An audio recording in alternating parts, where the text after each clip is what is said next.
নমস্কার, আমি অরিন্দম খাঁ। আর আজকের এই ভিডিওয়ে আমরা শিখব কি করে সংস্কৃত ছন্দ থেকে সৃষ্টি হলো কম্পিউটার সায়েন্সের কিছু আইডিয়া, যেমন বাইনারি সিস্টেমস, বাইনারি নাম্বার এবং ডাইনামিক প্রোগ্রাম।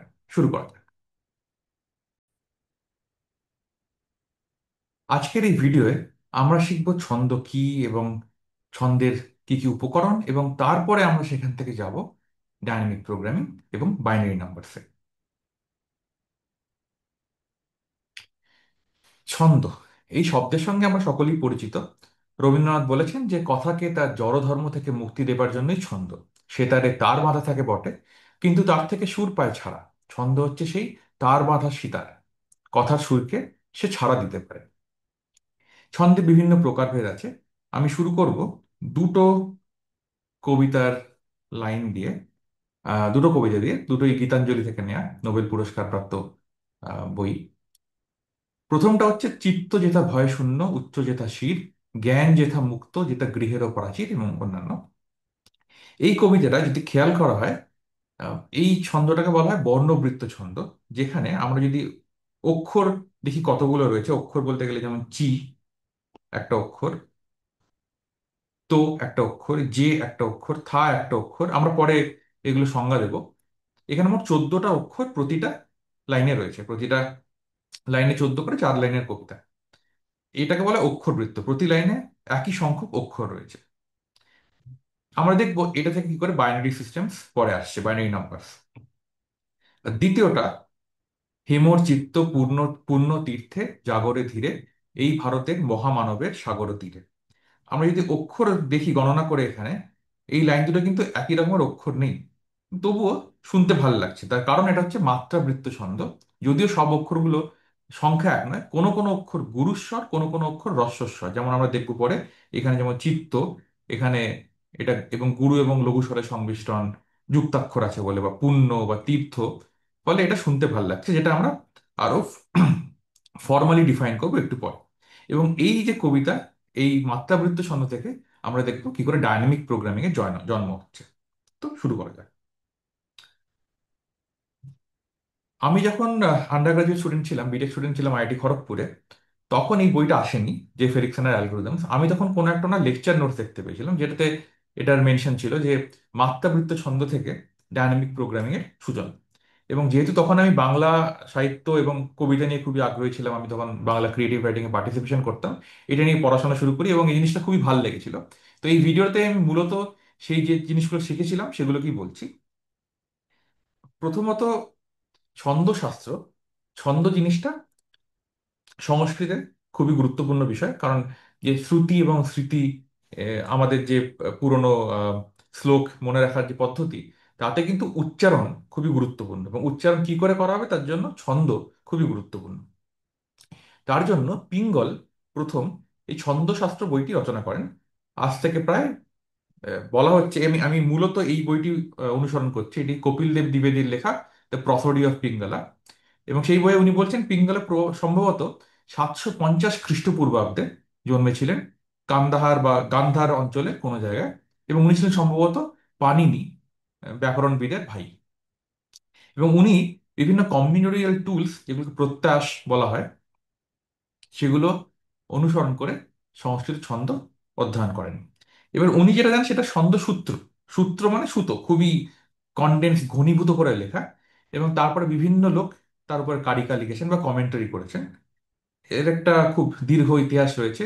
ভরতমুনি তার নাট্যশাস্ত্র, যেটা 100 খ্রিস্টপূর্বাব্দে লিখেছেন। তারপর ব্রহ্মগুপ্ত, বীরাহঙ্ক, মহাবীর, হলায়ুধ, হেমচন্দ্র, যাকে গুজরাটি ভাষার জনক বলা হয়, এরা এর উপরে কাজ করে গেছেন। এবং আমরা দেখবো এদের কাজে ফিবোনাক্কি নাম্বার, পাস্কাল ট্রায়াঙ্গেল বা বাইনারি নাম্বার কি করে অলরেডি প্রেজেন্ট ছিল।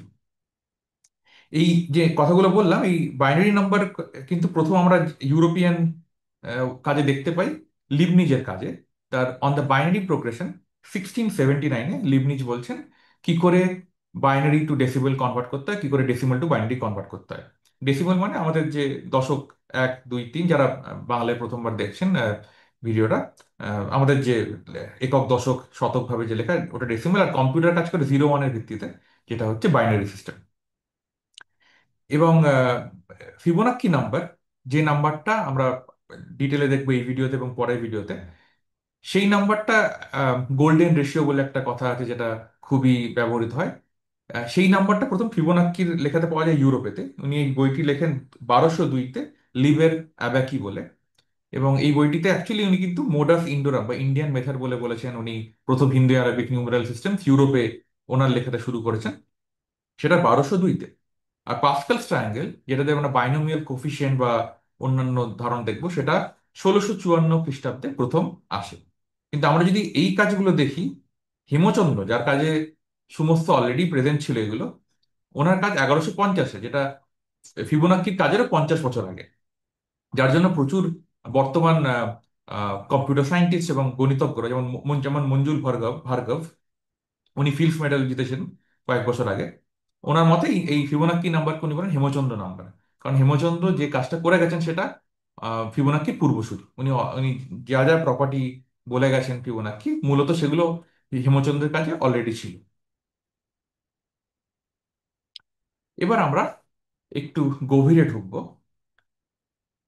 শ্লোক বা যে কবিতাগুলোর কথা বলা হচ্ছে এখানটায়, আহ, একটা পদ যে লেখা হয় সেই পদটা অক্ষর বা সিলেবল। এটা ঠিক সিলেবল, ইংলিশ সিলেবল নয়, এটা একটা সংস্কৃত ভ্যারিয়েন্ট বলা যেতে পারে। এবং মাত্রা বা কতগুলো বিট তার উপরে। এবং সেগুলোকে মূলত, অক্ষরগুলোকে, অক্ষর কথার অর্থ যার ক্ষয় হয় না, একটা অ্যাটমিক ইউনিট। তো আমরা দেখবো কাকে বলে, বাট সেটা দুরকম টাইপের অক্ষর ধরা হয়। একটা হচ্ছে লঘু, আর একটা হচ্ছে গুরু। লঘু মানে ছোট, গুরু মানে বড়। তো আমরা একটু দেখি এক্সাম্পল সেটার, এবং আমি সেটাকে ব্যাখ্যা করব একটা অভিজ্ঞান শকুন্তলম, যেটা বিখ্যাত কালিদাসের আম, রচনা।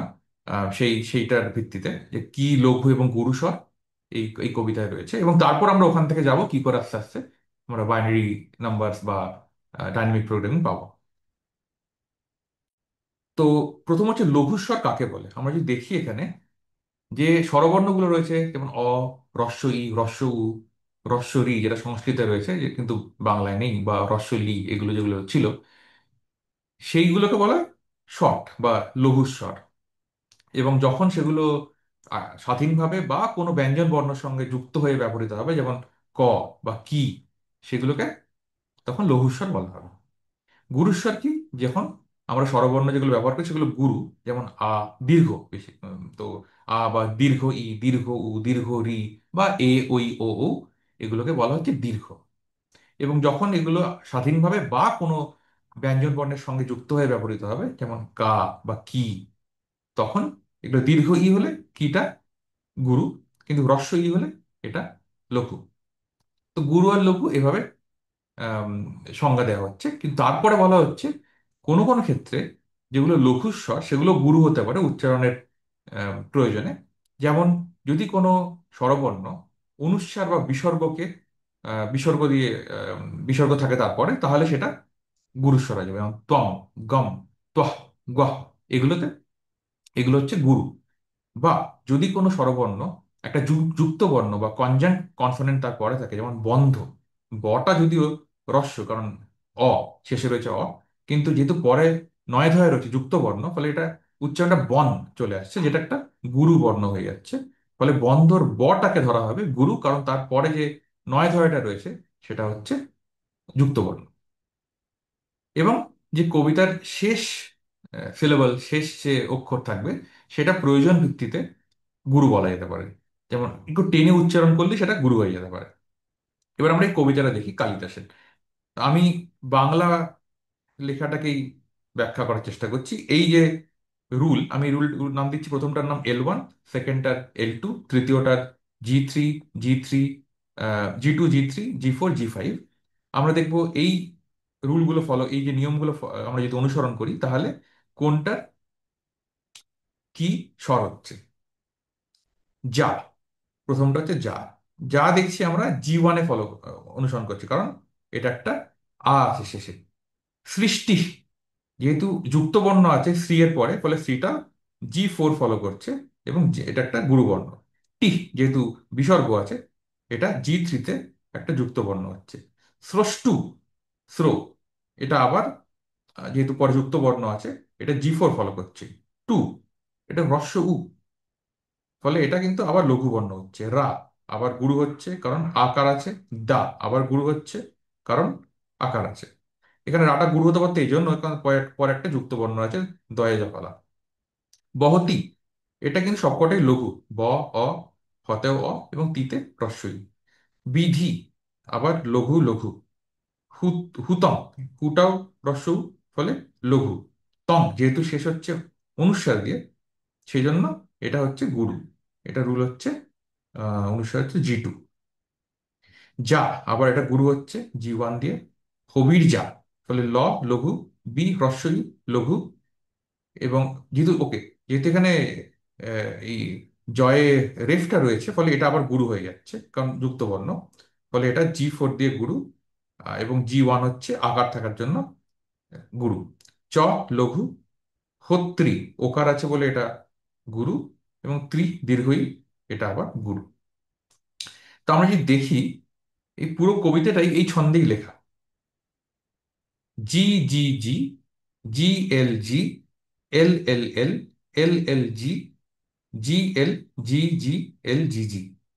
আমি পুরোটা ব্যাখ্যা করছি না, বাট প্রতিটা লাইন তোমরা চেষ্টা করে দেখতে পারো, এই ছন্দেই লেখা আছে।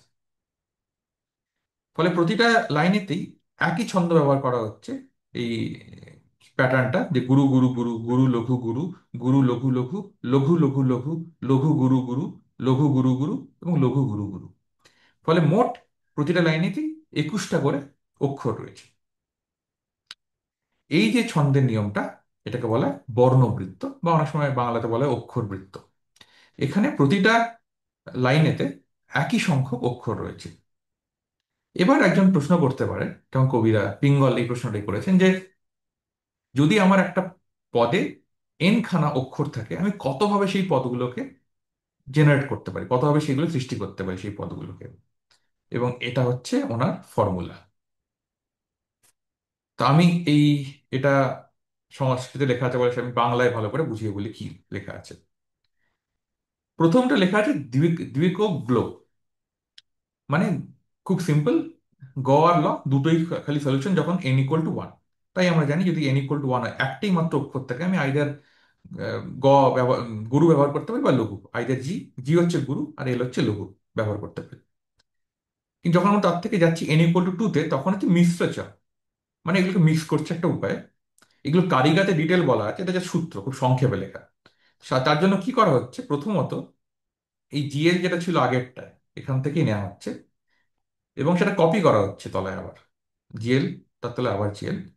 আর এটা বাঁ দিকটায়।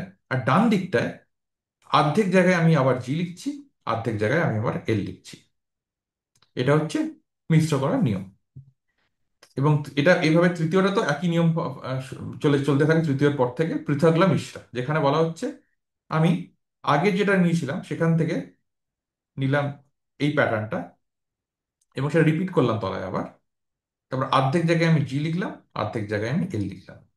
এই যে পাচ্ছি আমি আটখানা, আমরা দেখতে পাচ্ছি এখন আমরা জানি যে যদি তিনটে বিট থাকে তাহলে 2^3, বা 8 ভাবে তাদেরকে জেনারেট করা যায়, সেটাই ইনি করেছেন। এবং এবং প্রতিটা এই যে প্যাটার্ন, তার একটা নাম আছে, এগুলোকে বলা হয় গণ। সংস্কৃতে আহ, ছন্দের ক্ষেত্রে যে আটখানা গণ বা 3 সিলেবল বা 3 অক্ষরের জিনিস একটা প্যাটার্ন ফলো করছে, এগুলোর নাম আছে মায়া, রা, এবং অন্যান্য নাম দিয়েছে। এবং এর ভিত্তিতে উনি বিভিন্ন রকমের ছন্দের সংজ্ঞা দিয়েছেন। এবার যদি আমরা এই নাম্বারগুলোকে দেখি, এই সংখ্যা, এই জিজিএল এই প্যাটার্নটাকে দেখি, যদিও জি এবং এল ভাবে লেখা আছে, ধরা যাক জি মানে 0 অ্যান্ড এল মানে 1, তাহলে আমরা দেখতে পাচ্ছি এগুলো দেখতে হবে 0 0 0, 0 0 1, সরি 0 0 0 1 0 0। এখানে জি জিটা আমি বলছি 0, ফলে 0 1 0। আবার এটা হচ্ছে এল জি, এল মানে 1 1 0। তো এই ক্ষেত্রে আমি ধরছি জি=0 আর এল=1, এই নাম্বারগুলো পেলাম। আমরা যদি এর একটা মিরর রিফ্লেকশন নিই, তাহলে দেখতে পাবো নাম্বারগুলো হয়ে যাচ্ছে 0 0 0 0 0 1 0 1 0 0 1 1 1 0 0 1 0 1 1 1 0 এবং 1 1 1, যেটা বাইনারি নাম্বার যে সিস্টেমটা আমরা জানি। আমরা সকলেই জানি যে যদি আমরা একটা নাম্বার নিই এখানে 1 0 1, তাহলে বাইনারি নাম্বারটা যদি 1 0 1 সেটা হয়, প্রথম নাম্বারটা যেহেতু 1, ফলে 1 × 2^0 এটার জন্য, পরেরটার জন্য 0 × 2^1, এবং তৃতীয়টার জন্য 1 টাইমস 2 টু দি পাওয়ার 2 মানে 5। আর এটা এই ক্ষেত্রে দেখা যাচ্ছে এটা 0, এটা 1, এটা 2, এটা 3, এটা 4, এটা 5। ফলে আমরা কি করে একটা ডেসিমাল নাম্বার 5কে 101-এ কনভার্ট করি, বা 101 কি করে 5-এ পেতে পারি, সেটা পিঙ্গল দুটো অ্যালগোরিদম দিয়েছেন এর উপরে, একটা নস্ত একটা উদ্দিষ্ট। যেটা দিয়ে, যেটা লিবনিজের কয়েক হাজার বছর আগে উনি এটা দিয়ে গেছেন যে কি করে কনভার্ট করতে হয়। এটার লক্ষ্য হচ্ছে যখন আমি বলছি পঞ্চম সূত্রটা কি হবে, এটা সেটা যে জি LGL হবে, সেটা ওনার ফর্মুলা কি করে বার করতো সেটা বলেছেন। বা যদি আমি একটা সূত্র দিয়ে বলি এটা LGL, এটা কত নাম্বার সূত্র, 6 নম্বর, সেটা কি করে বার করতে হবে, সেই অ্যালগোরিদমটা বা পদ্ধতিটা উনি বলে গেছেন। এই বর্ণবৃত্তের উপরে আরেকটা প্রশ্ন লোকে করতে পারে যে যদি আমার কাছে এন খানা অক্ষর থাকে এবং ধরলাম আমি তার মধ্যে কে খানা অক্ষরকেই গুরু ধরবো, কে খানাকেই লঘু করলাম এবং N-কে খানাকে গুরু করলাম, তাহলে কতভাবে আমি এগুলোকে বিন্যাস করতে পারি। সেই প্রশ্নটা কিন্তু বাইনোমিয়াল কোফিশিয়েন্টের কোয়েশ্চেন, এন চুজ কি। এবং এর উপরে এই চন্দ্রদাস হালাইয়ের একটা বই আছে, যিনি উনি এটার উপর ডিটেলসে বলেছেন বিভিন্নভাবে। এই এই জিনিসটাকে বলে মেরু প্রস্তার, এই অ্যালগোরিদমটাকে।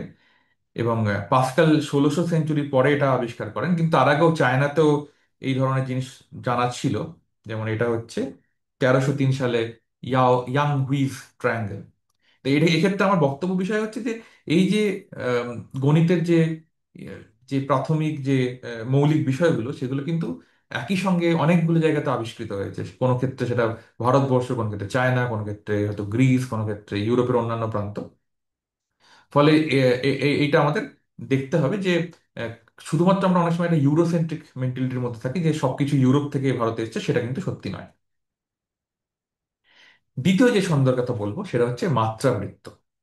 এক্ষেত্রে আমরা ধরছি আবার লঘু মানে ছোট, 1 ইউনিট টাইমে উচ্চারণ করা সম্ভব।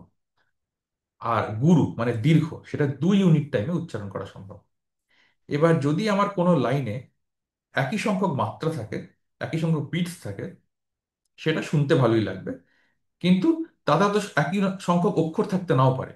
হয়তো লঘু এবং গুরুর অক্ষর ভেদ থাকতে পারে, অক্ষরের সংখ্যার ভেদ থাকতে পারে, কিন্তু তাদের যে সমষ্টি, মোট কত ইউনিট অফ টাইম, কত একক, কত কতক্ষণ ধরে কত কত মাত্রার কবিতা, সেটা যদি এক থাকে, তাহলে কিন্তু একটা অন্যরকম ছন্দ সৃষ্টি হয়, যেটা হচ্ছে মাত্রাবৃত্ত ছন্দ।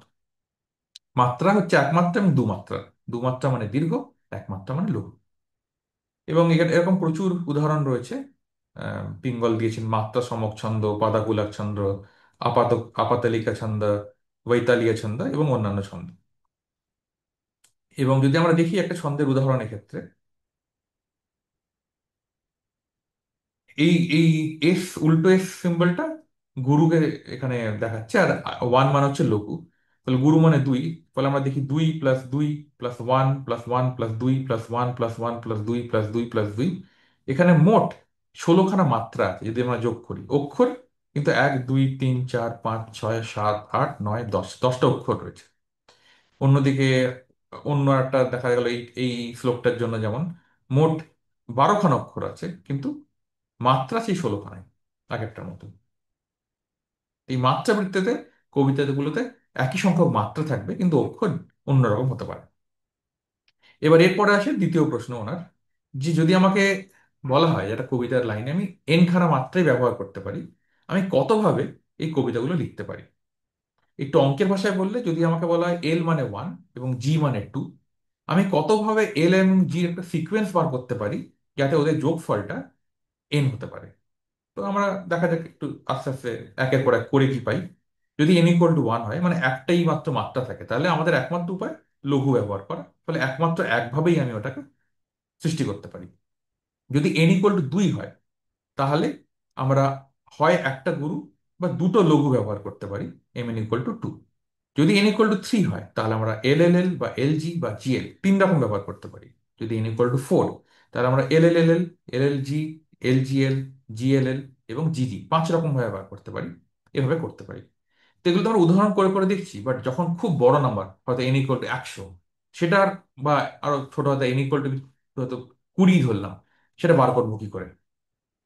তার জন্য আমাদের কিন্তু কোনো একটা প্যাটার্ন বা কোনো একটা স্ট্রাকচার, কোনো একটা গঠনগত ধর্ম দেখতে হবে, যেটা ব্যবহার করতে পারি। তো সেক্ষেত্রে আমরা দেখতে পারি যদি আমার কাছে একটা এন মাত্রা থাকে, দুটো উপায়ে আমরা সেটাকে জেনারেট করতে পারি। শেষ যে মাত্রাটা, সেটা আমি লঘু নিতে পারি, সেক্ষেত্রে আর n-1 খানা মাত্রা পড়ে থাকবে। বা শেষ দুটো মাত্রা আমি গুরু নিতে পারি, সেক্ষেত্রে শেষ n-2 খানা মাত্রা আম, আমার কাছে থাকবে ব্যবহার করার জন্য। এবং এই দুটো ভাবে যে ব্যবহার মানে যে জেনারেট করা হচ্ছে, এই দুটো ইন্ডিপেন্ডেন্ট একে অপরের থেকে। ফলে এই যে আমরা বললাম যে যদি mn হয়, number of ways to generate n মাত্রাস, বা এন মাত্রাকে কতভাবে জেনারেট করা যায়, সেটা নাম্বারটা যদি এম এন হয়, সেটা হচ্ছে mn-2, যতভাবে n-2 মাত্রা জেনারেট করা যায় এবং তারপরে জি আমরা ব্যবহার করব, বা যতভাবে n-1 মাত্রা ব্যবহার করা যায় এবং তারপরে এল ব্যবহার করব, এই দুটোর যোগফল। তো mn-2 প্লাস mn-1, এটা হচ্ছে রেকারশন, প্রথম রেকারশন। এবং বেস কেস হচ্ছে m0 = m1 = 1। m0টা একটা জাস্ট ধরা হচ্ছে, জিরোর জন্য আনডিফাইন্ড, তো আমরা 1 ধরছি। m1 মানে খালি একটাই বিট রয়েছে, সেক্ষেত্রে তো আমরা আগেই দেখলাম 1। এইটা হচ্ছে প্রথম রেকারশন। এবং এই রেকারশনের উপর ব্যবহার করি ভিরাহাঙ্কা প্রথম ডাইনামিক প্রোগ্রামিং অ্যালগোরিদম দেন, ইটারেটিভ অ্যালগোরিদম, কি করে এই নাম্বারটা বার করতে হবে। এবং এই নাম্বারটাই ফিবোনাক্কি নাম্বার। অ্যাকচুয়ালি ওনাদের কাছে ফিবোনাক্কি নাম্বারটা এটা almost same as Fibonacci number, একটা বেস ডিফারেন্ট। ওনারা m0 = 1 এবং m1 = 1 ব্যবহার করেছেন, বাট ফিবোনাক্কি m0 = 0 এবং m1 = 1 ব্যবহার করেছেন।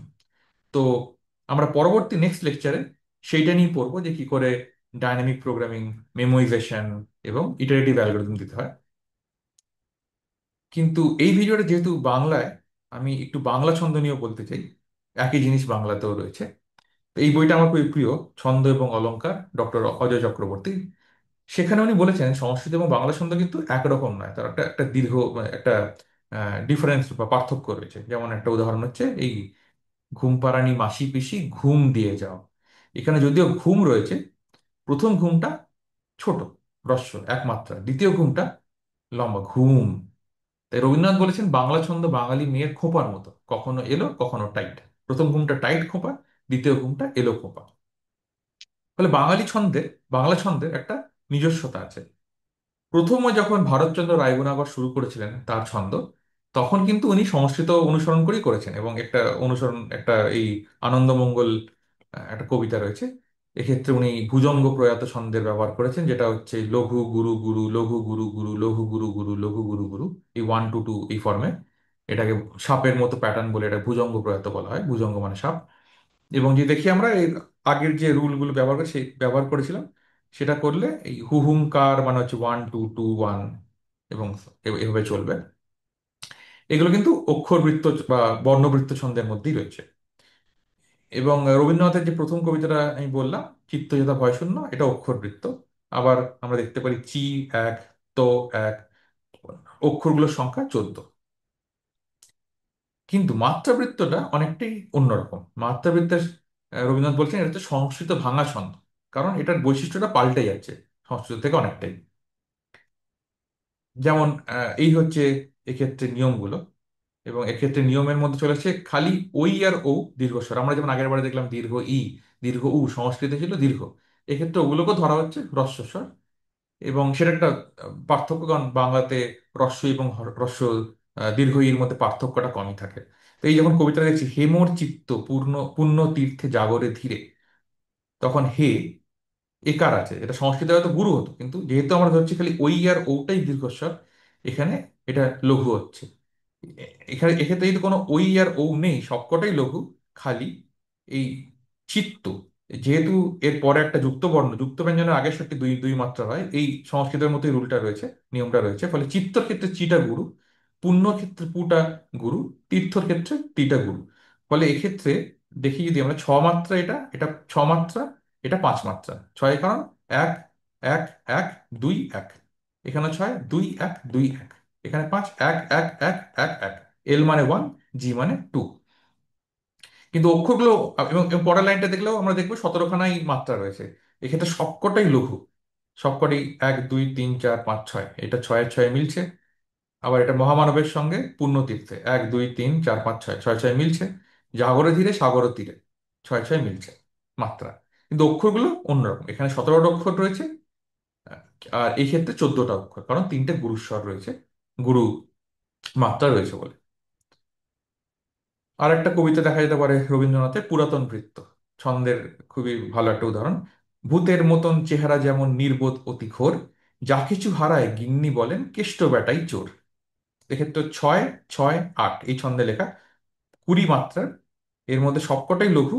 শেষ যে ঘোর, এটা টেনে বলা হচ্ছে বলে, এবং যেটা বলা হয় সময় বিশেষে শেষ শেষ স্বরটা দীর্ঘ হতে পারে, ফলে এটা দীর্ঘ হয়ে যাচ্ছে। আর যা কিছু হারায় গিন্নি যুক্ত বর্ণ আছে তার আগে বলে গুরু, বাকিগুলো সবই লঘু। কেষ্ট যুক্ত বর্ণর আগে গুরু, বাকিগুলো লঘু। একই প্যাটার্ন ফলো করছে। এটা 6 6 মাত্রা, এবং 6 6 মাত্রা, এবং লাস্ট শেষে 8 8 মাত্রা। সেই হলো ছন্দ।